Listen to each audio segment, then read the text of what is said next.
Estás escuchando Que no nos determinen, un podcast de Uni4Equity. Aquí estamos arrancando este espacio de diálogo que me voy a atrever a decir que es más que un podcast. Bueno, sí, porque como no había suficientes, teníamos que lanzar otro más. Aunque le hayamos dado este formato, buscamos que sea un espacio de intercambio de ideas, de datos y recomendaciones. Quizá no es nada muy diferente a lo que ya tienen otros podcasts, pero en nuestro caso todo lo que compartamos con vosotros va a estar basado en la evidencia científica. En cada uno de los programas vamos a ir introduciendo y descubriendo los temas que se trabajan en la línea de violencia de género en salud pública aquí en la Universidad de Alicante. Así que sin más dilación os damos la bienvenida a todas y todos que nos estáis escuchando o viendo en las diferentes plataformas. Pero antes de nada queríamos comentar que este podcast se ha hecho realidad gracias al proyecto Uni4Equity, del que os iremos contando un poquito más en cada uno de los programas. Pero para ir abriendo boca, Uni4Equity se trata de un proyecto europeo liderado por la Universidad de Alicante y en el que participan diferentes partners, con el objetivo de identificar y responder al acoso sexual en el lugar de trabajo y en otros entornos de relevancia.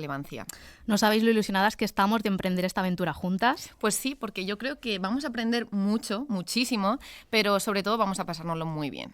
Que por cierto, a todo esto nos hemos presentado dos copresentadoras en los diferentes episodios que va a tener este podcast. A mi izquierda, Iris Comino. Y a mi derecha, Rocío Vicente. Que ya que estás, ¿por qué no nos cuentas en qué van a consistir los programas? Pues mira, el programa va a girar en torno a una entrevista central con un investigador o investigadora o persona experta en la materia que se va a tratar en cada uno de los episodios, y además hay varias secciones, en este caso van a ser 3, que van a ir profundizando en aspectos más concretos de los temas que se traten. Este primer programa va a estar centrado en los determinantes sociales. Pues venga, vamos a ello. Este programa lo hemos titulado Determinantes al descubierto y nos vamos a centrar en conocer qué es eso de los determinantes, cómo afectan y cómo se vinculan con la violencia de género. La verdad que pinta muy bien. Pues sí, y además, para este primer programa vamos a contar con la persona de que hoy estemos aquí, la persona responsable de que estemos grabando. Una de las que ha hecho posible todo esto. Exacto. Carmen Vives Cases, cuando quieras. Puedes sentarte aquí con nosotras. Sí, te cedemos espacio. Bueno, mientras Carmen se termina de acomodar, se pone los cascos y demás, la voy a ir presentando. Carmen es catedrática de Salud Pública de la Universidad de Alicante, directora de la Unidad de Igualdad y además investigadora principal en diferentes proyectos europeos.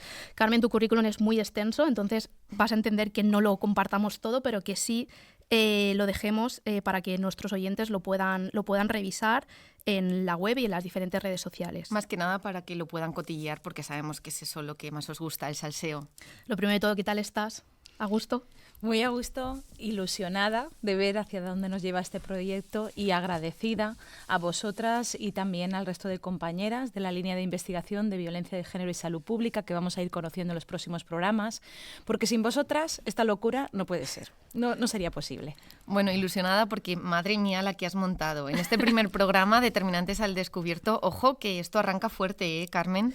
Vamos a centrar un poquito en un tema que es la violencia de género. Es algo con lo que convivimos día a día, por desgracia, y somos más conscientes cada vez de que sí que es un problema social, pero quizá algunas de las personas que nos están escuchando no lo acaben de relacionar todavía lo de la violencia de género con la salud pública. Y es que aunque no lo parezca, son muchas las disciplinas con el potencial de influir para intervenir en la prevención frente a la violencia de género. Por eso esta primera pregunta es casi obligada, Carmen. ¿Qué aporta la investigación en salud pública a la prevención de la violencia de género? Bueno, para responder a esta primera pregunta tengo que citar a la Organización Mundial de la Salud, que es un referente, como ya sabréis, ¿no?, en salud pública, que en 1996 declaró la prevención de este problema una prioridad de salud pública. Y esto básicamente lo justificaba por la magnitud que tiene este problema en el mundo. Tenemos que reconocer que la violencia de género, desgraciadamente, afecta a las mujeres a nivel internacional, también por las graves consecuencias que tiene para la salud, en su amplio sentido del término, del concepto de salud, y también por el impacto que tienen los servicios sanitarios. A partir de esta declaración se pone a disposición, ¿no?, lo que son los conocimientos y las herramientas, los marcos teóricos que se trabajan en la salud pública para contribuir a un mayor conocimiento del problema, cómo se distribuye en la población, ¿vale?, en función de sus circunstancias sociales, también evaluar las intervenciones que se está haciendo diciendo, que es un imperativo ético, porque se hacen muchas intervenciones, pero es necesario también saber si surten un efecto y sobre todo que sea un efecto positivo, y eso hay que comprobarlo. Y también mostrar que las circunstancias sociales generan una serie de desigualdades que no solamente afectan al riesgo de este problema, sino también al acceso a los recursos formales de apoyo. Y esto es un mensaje muy importante, ¿no? Y que tenemos claro en la salud pública, que se contribuye desde la investigación, pero también desde la intervención. Bueno, sabemos que la prevención entonces es evidente, necesaria, pero existen diferentes niveles de prevención, ¿no? Primaria, secundaria y terciaria. ¿Podrías profundizar un poquito más en cada uno de ellos? Pues podría aportar un ejemplo. Voy a empezar con la terciaria, que es la que tradicionalmente se le relaciona al sistema sanitario, ¿no? Es decir, una vez ha ocurrido el problema, se exige una actuación para que el problema no se agrave o no genere, pues al final, resultados como, por ejemplo, la muerte, ¿no? Y eso tiene que ver con la atención más adecuada para las víctimas o para las mujeres que se encuentran en esta situación y que han sufrido un episodio de violencia o violencia durante años. Ahí está claro el papel del sector salud, porque evidentemente tiene mucho que ver con las intervenciones que se hace desde el sistema sanitario. Y eso es prevención terciaria. En prevención secundaria también se contribuye desde la salud pública porque, por ejemplo, con toda la investigación que se hace para poder detectar situaciones de violencia como de otros problemas lo antes posible, antes de que llegue a situaciones que sea más complicada la intervención posterior, ¿no? Entonces, aquí, por ejemplo, pues tiene mucho sentido las investigaciones que se hacen para poder identificar cómo las circunstancias sociales hacen que algunos colectivos de la población tengan más riesgo que otros a verse expuestas a este problema. Por ejemplo, es el caso de las mujeres, cuando estamos hablando de violencia de género. Y en prevención primaria no se le asocia mucho al sector salud o a la salud pública, pero realmente también contribuimos, ¿no? Con marcos teóricos que nos permiten, por ejemplo, intervenciones alternativas que no buscan tanto a lo mejor la prevención de determinados factores de riesgo, sino que lo que trabajan es para la promoción, por ejemplo, de relaciones saludables. ¿Qué potencial tiene eso para la prevención? Muchísimo, ¿no? Y eso es un marco tradicional de promoción de la salud, que es una de las funciones esenciales de la salud pública. Nos estabas comentando en esa prevención terciaria las consecuencias que tiene la violencia de género para las mujeres, cómo afectan su salud tanto física como psicológica. Pues evidentemente, y por la declaración que he comentado antes de la Organización Mundial de la Salud, afecta de manera importante.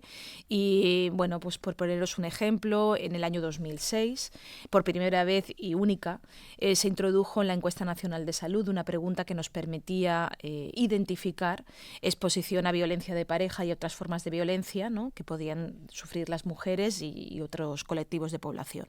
Entonces, con esa oportunidad que tuvimos, porque normalmente en este ámbito hay encuestas específicas de violencia, pero a lo mejor no tienen indicadores de salud, al menos no en España, pues bueno, tuvimos la oportunidad de poder analizar para el contexto de la población española ese impacto que tenía.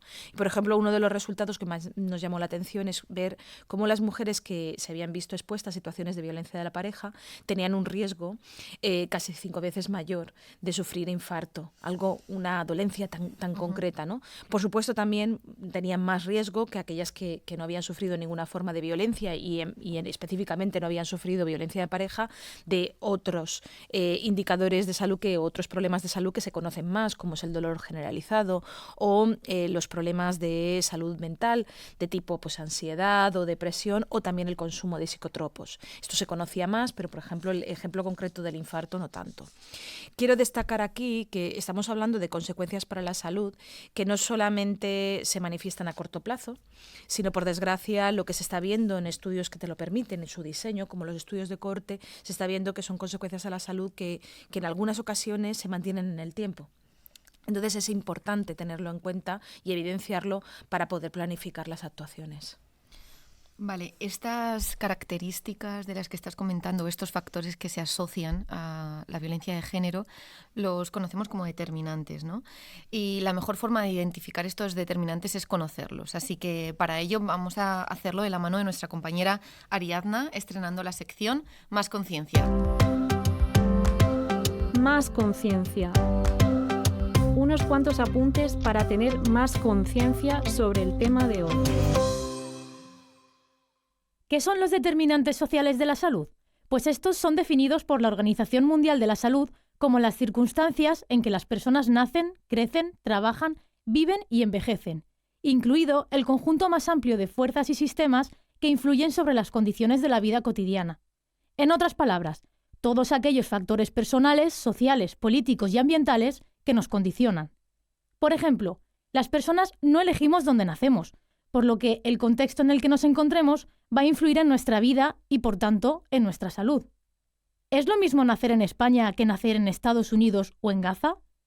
Nuestra salud, tanto física como mental, se ve determinada por cuestiones como el acceso a los recursos básicos como agua, luz o un adecuado saneamiento, el acceso a sanidad pública y de calidad, educación o condiciones de trabajo dignas, el acceso a vivienda y un largo etcétera. Pero esto es solo, y con solo no quiero decir que sea menos importante, en referencia al contexto en el que nos encontremos. ¿Qué tal si hablamos de las redes sociales y comunitarias? ¿Tendrá mejor salud alguien que tenga apoyo social por parte de su familia y amistades que alguien que no tenga ese apoyo? Pensemos ahora en alguien que está siendo víctima de violencia machista. ¿Cuán importante es que tenga el apoyo de personas cercanas para dar el paso de denunciar el problema?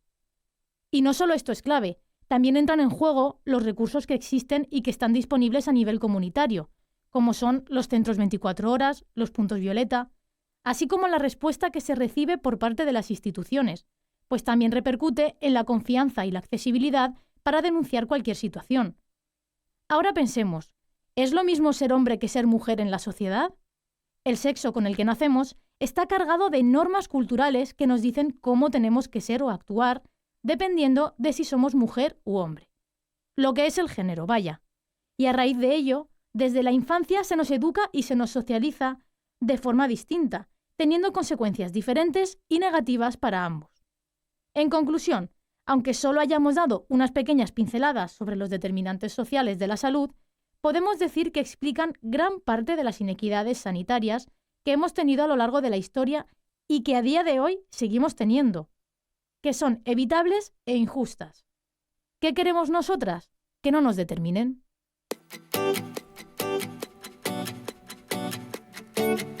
Pues después de esta maravillosa introducción de nuestra compañera Ariadna sobre los determinantes sociales, Carmen, ¿nos puedes contar o poner un ejemplo concreto, ¿no?, en el que podamos aterrizar estos determinantes? Bueno, a mí me gustaría primero comentar, ¿no?, el recorrido que ha hecho Ariadna sobre las diferentes circunstancias sociales, que sería un sinónimo de determinantes sociales que afectan a la salud y también a los problemas de salud, como es la violencia machista, que es lo que estamos hablando en este podcast, en este programa. Ariadna ha mencionado las características del contexto, porque eso al final también influye, ¿no? Y, por ejemplo, por aportar un ejemplo diferente y que vamos a ver en próximos programas, pensemos en la influencia de la cultura machista, la aceptabilidad de la violencia y la repercusión que eso tiene, pues por ejemplo, en la probabilidad de denunciar una situación de violencia. Evidentemente, en contextos donde haya más aceptabilidad de este problema, pues probablemente podamos ver, en comparación con otros, que la probabilidad de denunciar es menor. Luego también seguimos con el recorrido y está la cuestión de las desigualdades. Ariadna hablaba de las desigualdades entre hombres y mujeres, que efectivamente son claves a la hora de entender, ¿no?, la violencia machista. Pero también hay otras desigualdades que caracterizan de nuevo a nuestro contexto, que caracterizan nuestras relaciones e incluso los entornos más inmediatos, como por ejemplo nuestra familia, ¿no? Como por ejemplo podemos hablar de desigualdades por circunstancias socioeconómicas o por el hecho de ser una persona inmigrante en un país de acogida. Es decir, ese tipo de desigualdades también influyen no solamente en la salud, sino también en problemas de salud como es la violencia machista. Y luego tenemos otro tipo de circunstancias que aterrizan más en lo que son las características o las prácticas de las propias personas, ¿no? que evidentemente están influidas por las anteriores. No es algo que nosotros adquiramos porque sí, sino que por influencia del entorno. Al final el entorno es lo que nos determina y esto es precisamente con lo que hay que romper, ¿no? Con las características del entorno, porque todo se puede modificar. Y aquí, por ejemplo, pues esto lo vamos a abordar en un otro programa, podemos hablar, por ejemplo, porque está ahora mismo a la orden del día, el uso de la pornografía. El uso de la pornografía es una práctica tradicional, desgraciadamente, que en los últimos años se ha visto acelerada, incrementada por la facilidad de acceso a través de las plataformas digitales, y sobre todo lo que llama la atención es las edades tan tempranas a las que se accede a esos contenidos. Entonces, la pornografía lo que tiene es que de alguna manera influye en nuestra manera de entender las relaciones interpersonales y las más íntimas. Influye a veces a edades en las que no se tienen otros referentes. Estoy pensando, por ejemplo, en niños de 6 a 8 años que ya acceden, a veces de manera involuntaria, a este tipo de contenidos. Esto, sin duda, va a influir en su manera de ver, pues, de relacionarse con las parejas que tengan el futuro. Va a influir también en su manera de pensar en las mujeres, porque pensemos, ¿no?, lo que son los contenidos pornográficos y el lugar en el que quedan las mujeres y el lugar en el que se encuentran los hombres, ¿no? Y además, en relación con la violencia machista, o sea, es decir, en el amplio sentido de la palabra tiene una influencia, pero en particular también hay muchos estudios donde se ve cómo hay mayor riesgo tanto de violencia sexual, tanto si estamos hablando a nivel de conducta como también de exposición, ¿no? Es decir, hay una relación entre el consumo de pornografía y la violencia sexual. Madre mía, Carmen, la verdad es que se me encoge el pecho, se me ponen los pelos de punta, y es que, bueno, ya vemos que la violencia de género es transversal, que puede darse en cualquier contexto y circunstancia, también aquí dentro de la comunidad universitaria. Y aprovechando tu participación en la Unidad de Igualdad, ya que lo ha comentado también Rocío antes, te queríamos preguntar qué labor desarrolla la Unidad de Igualdad aquí dentro del contexto universitario. Bueno, como he introducido en el programa el concepto de prevención, quizás podamos resumir un poco o al menos destacar algunas de las cosas más relevantes que realizamos desde la Unidad de Igualdad en esos términos, en los términos de prevención, ¿no? En prevención primaria, por ejemplo, para nosotros es primordial la prevención primaria de cualquier forma de violencia machista que, por desgracia, también pueden ocurrir en el contexto universitario. Tenemos las características y el contexto para que estas problemáticas ocurran, y en particular en el acoso sexual, pues por ejemplo en prevención primaria es todo el esfuerzo que realizamos en aumentar la oferta formativa para que se reconozca el problema, para crear conciencia, ¿no?, de rechazo hacia esas formas de violencia, pero también para que se actúe, ¿no?, cuando eres testigo de ese tipo de situaciones.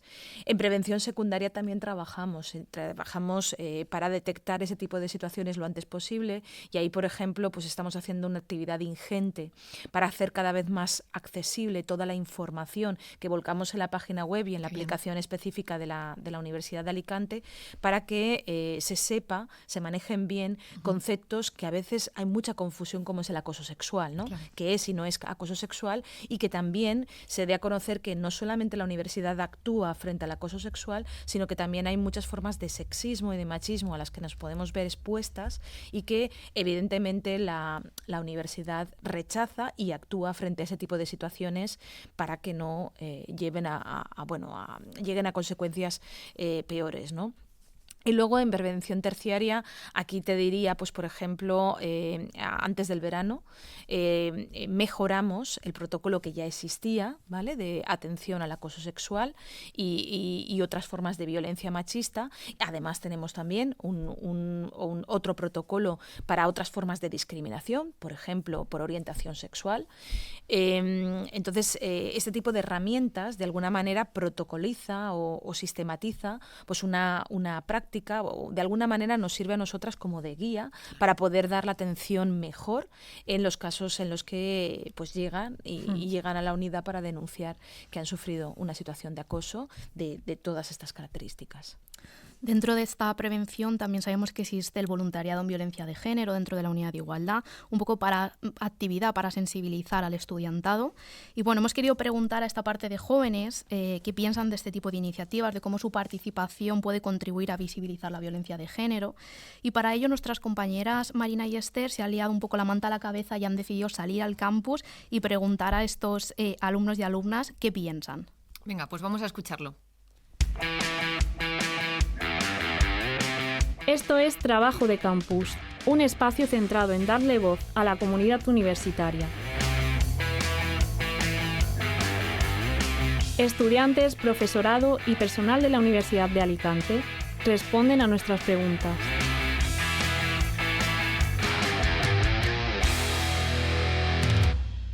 ¿Qué es para vosotros la violencia machista? A ver, para mí la violencia machista es toda violencia física o psicológica ejercida pues, de parte de un hombre hacia una mujer, sea cual sea la relación que haya entre ambos. Bueno, consideramos que la violencia machista es cualquier tipo de violencia que se ejerce hacia una mujer pues por parte de una pareja, expareja. Sí, y que la violencia también puede ser tanto física como psicológica, verbal, sí. De todas maneras. ¿Y creéis que pueden haber desigualdades en esta violencia? Claro que sí, y hacia ambos géneros, independientemente si sea un hombre o sea una mujer. Sí, creemos que sí, porque para que haya una violencia normalmente la persona que la ejerce se cree en superioridad a la otra persona y por eso le agrede con todas las maneras que ha dicho ella. Sí. ¿Qué es lo que os motivó para entrar en el voluntariado? Pues lo que me motivó a participar y a apuntarme fue pues participar un poco más en la vida universitaria y aportar mi pequeño grano de arena, ya sea como forma de pues, recurso humano, no sé, alguien poder ayudar y sobre todo también pues aprender. Bueno, nosotras estudiamos Relaciones Internacionales y nos interesó bastante el tema de los derechos humanos y en concreto en este caso los derechos de la mujer. Entonces consideramos que era importante estar informados respecto a este tema y saber cómo actuar en una situación así. Claro, sobre todo porque sigue siendo un tema de actualidad, con lo que sigue habiendo problemas en las sociedades, entonces pues aún hay que seguir informándose y buscando soluciones al respecto para que en un futuro ya no pase. ¿Y qué le diríais al resto de estudiantes para que se apunten al voluntariado, para motivarles y que entren al voluntariado? Que consideramos que es muy importante participar en las actividades que nos ofrece la universidad y que también que es muy importante pues cooperar y que sirve para el bienestar común. Bueno, a ver, es un voluntariado bastante ameno, o sea, hacemos un montón de actividades y conoces a gente, conoces también la universidad, así que más que nada por eso. Y además te puedes informar muy fácilmente y de una manera divertida sin tener que estudiar ni nada, así claro. Que son todo ventajas. Sí. Vale, pues muchas gracias, chicas, por vuestro tiempo. Bueno, Carmen, ¿cómo ves las opiniones del voluntariado? ¿Qué te parecen? Cuéntanos. Pues mira, en primer lugar me gustaría destacar que veo, ¿no?, que tienen una clara conceptualización de lo que es el problema de la violencia machista. Totalmente. Y esto ya es un gran avance, porque el tener dudas, el tener algunas ambivalencias de lo que es o no la violencia machista, pues al final es precisamente algo que influye luego en la manera de actuar cuando eres testigo, cuando sufres ese tipo de situaciones. Sí. Y esto el voluntariado de la violencia machista lo tiene claro y estoy muy contenta por ello. En segundo lugar, también se podría destacar, ¿no?, el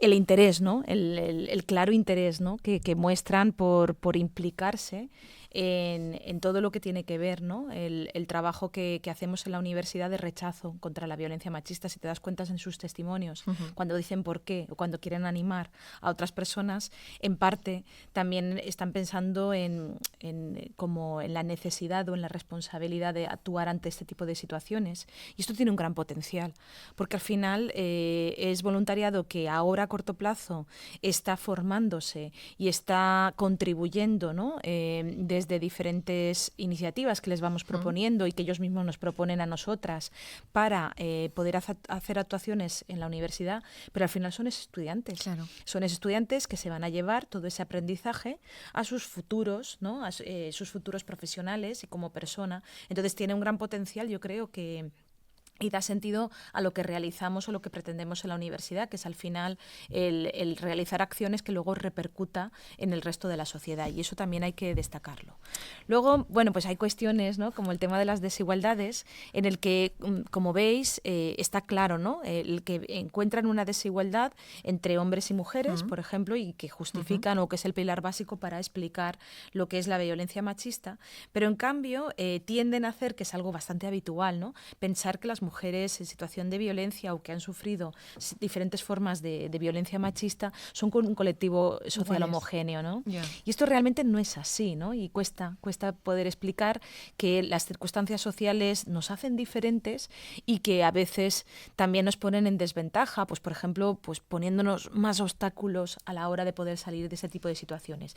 Pero en eso estamos. Es decir, porque el voluntariado, que para nosotras es un pilar básico, digo nosotras porque todas somos parte de la Unidad de Igualdad y del Vicerrectorado de Igualdad, lo que tenemos claro es que el voluntariado de violencia machista es un pilar básico en el que, por un lado, hacemos un intercambio de conocimiento, de formación, para luego lo puedan plantear en sus futuras actuaciones dentro y fuera de la universidad.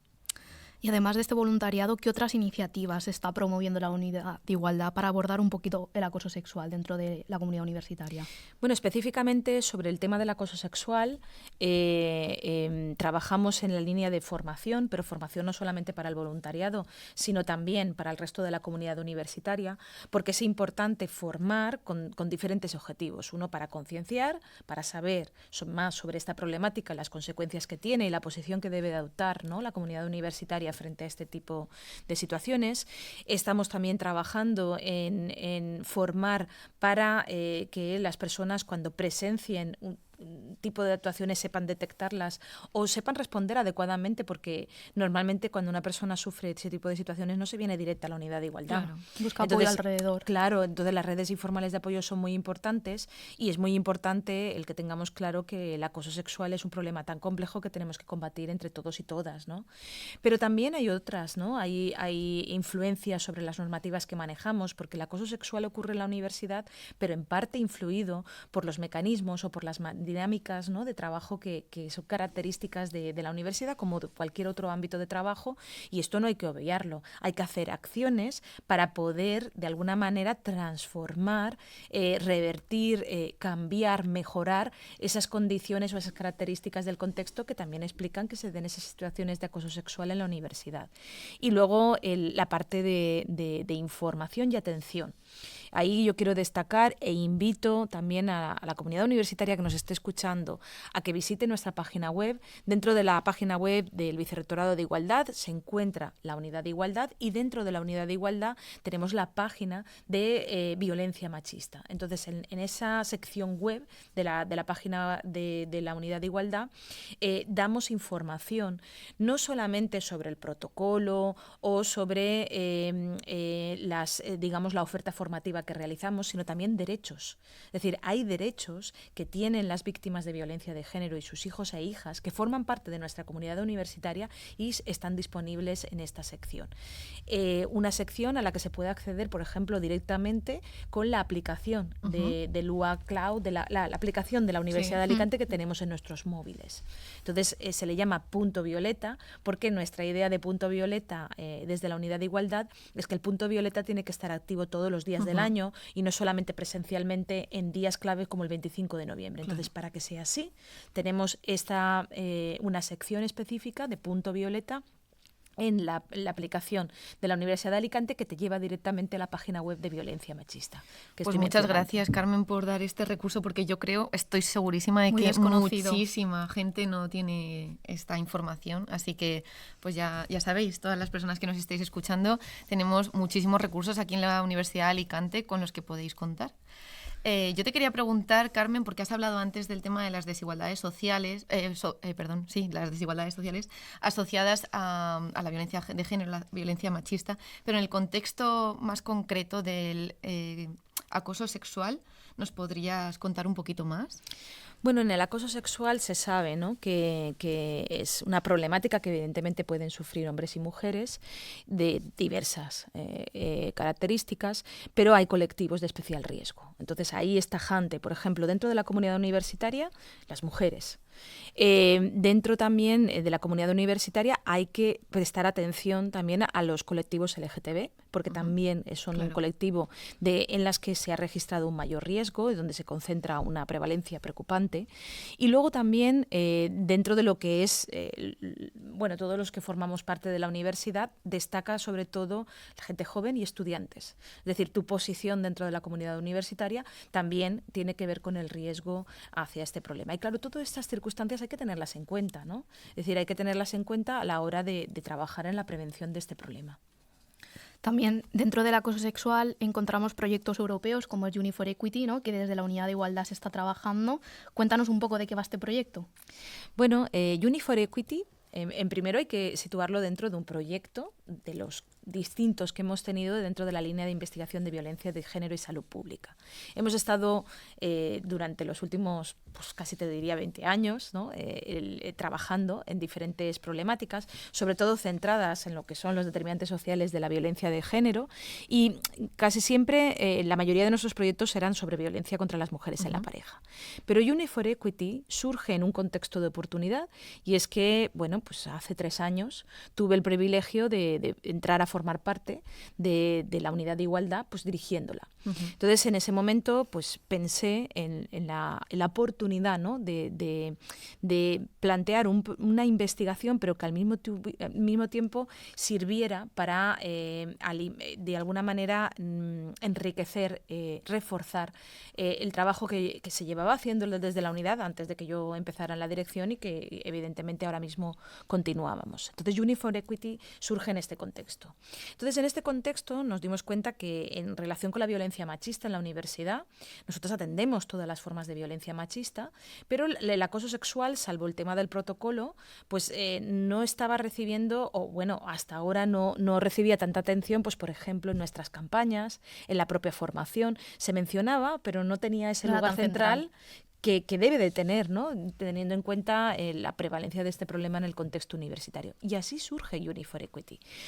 Uni for Equity se plantea para poder investigar y, evidentemente, captar fondos europeos, que eso también es importante, para reforzar las infraestructuras y luego también la formación que tienen las personas que forman parte de la comunidad universitaria, que formamos todas parte de la comunidad universitaria, para poder dar una mejor respuesta a la situación del acoso sexual en la universidad. Y además se plantea desde un enfoque internacional, que esa es la fortaleza de los proyectos europeos. Claro. Tener la oportunidad de poder compartir la experiencia de trabajo o la trayectoria de trabajo que se tiene en lugares, en universidades tan diferentes, de contextos tan diferentes como puede ser, por ejemplo, Italia, o puede ser Portugal, o puede ser Polonia, ¿no?, o España, que son parte, ¿no?, del consorcio de partners que formamos Uni for Equity.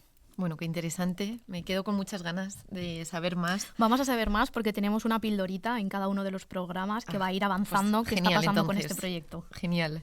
Pero, ya para ir terminando, no sé si te podemos preguntar qué esperáis del proyecto. Bueno, en primer lugar, para ser más,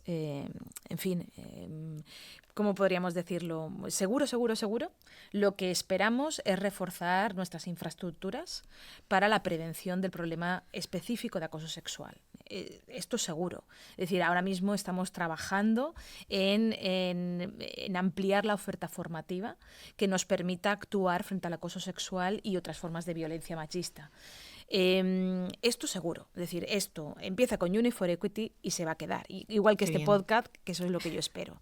Y luego, un poquito más allá, el poder contribuir, ¿no? a poder, a lo que es el conocimiento, evidentemente, porque también hay una investigación detrás de Uni for Equity, con métodos mixtos, cuantitativos, cualitativos, y lo que queremos es saber más sobre la problemática, pero sobre todo acercarnos a la valoración, ¿no? que hace la propia comunidad universitaria de lo que hace y lo que podría hacerse en este contexto para, de alguna manera, favorecer que la universidad sea un espacio más seguro, si cabe, y además sea un espacio de rechazo total contra este tipo de conductas. Bueno. Pues Carmen, ha sido un placer tenerte aquí, robarte un ratito de tu tiempo para que nos contases todo esto. Creo que tenemos mucho que reflexionar, mucho que pensar. Y la verdad que te invitamos a que participes en algún otro programa, a que sigáis investigando, que la unidad de igualdad se siga reforzando y nada, desearte muchísima suerte en todos los proyectos. Eso, y que vuelvas pronto, que tenemos que sacarte mucha más información, que yo creo que tienes mucho que contar. Bueno, muchísimas gracias. Reitero el agradecimiento de apoyar esta iniciativa, no solamente vosotras, sino también a las otras compañeras que ya hemos escuchado algunas, ¿no? Algunas. En esos que estarán en persona audios, en los próximos programas. Exactamente, que estarán en los próximos programas y deciros que, bueno, a lo mejor físicamente no voy a estar en todos los programas, pero siempre voy a estar ahí, ya lo sabéis. Bueno, y tu ¿no? voz va a estar. Tu voz sí que va a estar en La todos los voz programas. va a estar Sabías que Uni for Equity va a ser Carmen Y siempre. evidentemente en los contenidos y demás. Nada, muchas gracias. Y gracias también, ¿no? a los y las que nos escuchan, que les interesa este proyecto, porque claro, si no nos escuchan, esto no tiene sentido. Así Vamos a que intentar espero que así sea, que nos muchos y escuchen mucho. muchas. Pues muchísimas gracias, Carmen. Gracias. Vamos a escuchar ese ¿Sabías qué? ¿Sabías que Uni for Equity es un proyecto europeo coordinado por la Unidad de Igualdad y nuestro equipo de investigación de violencia de género y salud pública que empezó a mediados de 2023 y tiene prevista una duración de 3 años hasta 2026? Su objetivo es fortalecer la capacidad de respuesta de las universidades frente al acoso sexual y por sexo. En este proyecto participan 8 entidades de diferentes países, entre los que se incluyen España, Portugal, Bélgica, Italia, Polonia y Austria. Se plantea con la finalidad de reforzar las infraestructuras de prevención y apoyo a través de la investigación, la formación y la cooperación no solo entre las universidades, sino también otras entidades como asociaciones e instituciones públicas. En próximos programas continuaremos con esta sección sobre noticias y novedades del proyecto Uni for Equity.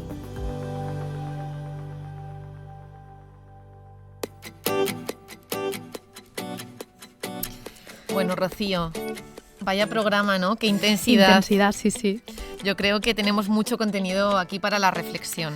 Sí, pero aunque nos da mucha pena, vamos a tener que ir acabando porque el programa no es infinito en tiempo. Pero bueno, creo que antes tenemos alguna cosilla más. Sí, antes de despedirnos tenemos que dar paso a nuestra compañera Vanessa, que hoy nos comparte una recomendación que aporta de lleno el tema de los determinantes y lo hace a través de una serie, así que a ver qué nos cuenta. Vanessa, sección Rincón. Rincón Cultural, una sección que tiene muchas historias que contar.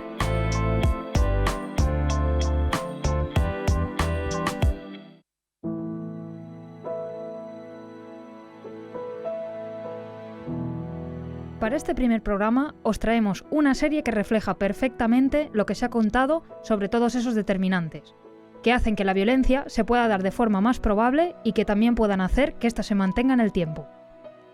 La serie se llama La Asistenta, que la podéis encontrar en la plataforma de Netflix, y trata de la historia de una chica, que se llama Alex, que escapa, además de forma literal, de una situación de maltrato con su hija Maddie. Y bueno, el trabajo al que se dedica es al de ser asistenta. Ella aprovecha por la noche que su pareja está durmiendo para coger a su hija y largarse.